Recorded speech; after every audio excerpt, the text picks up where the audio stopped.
Je souhaite aussi rappeler à tout un chacun que la lutte contre l'impérialisme doit être donc intégrée dans nos gènes maintenant. Ça doit être une lutte qui se mène de façon implacable et tous les jours.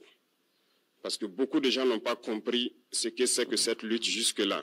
Nous devrons nous battre pour changer de mentalité. Cette décolonisation mentale, c'est la partie la plus difficile.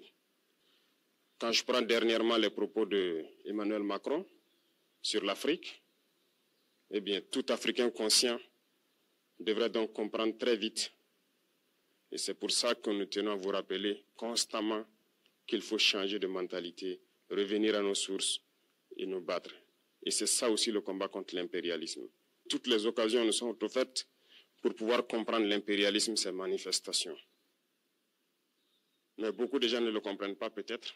C'est une leçon que Emmanuel Macron a donnée encore au chef d'État africain, de se rattraper et de pouvoir vraiment mener cette lutte contre l'impérialisme.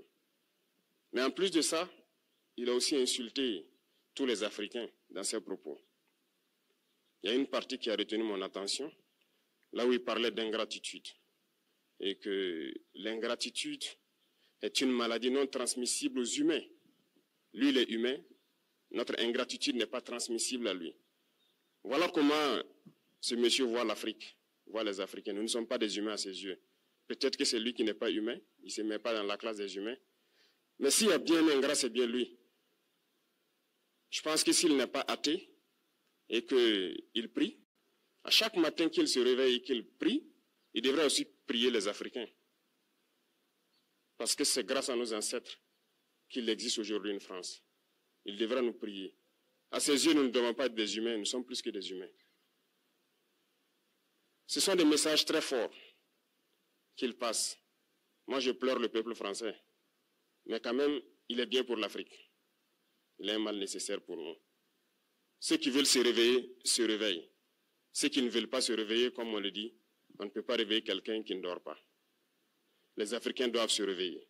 Nous devons travailler à être indépendants, à faire au moins ce que nos peuples connaissent le bonheur. Et la lutte contre l'impérialisme, c'est ça.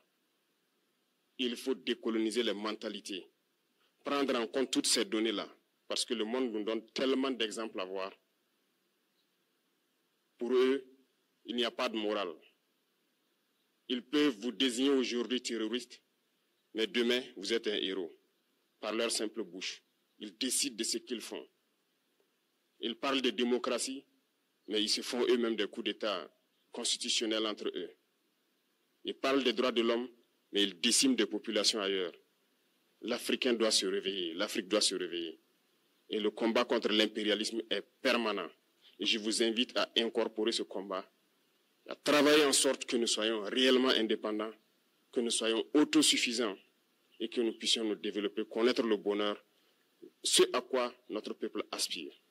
La patrie ou la mort, nous vaincrons.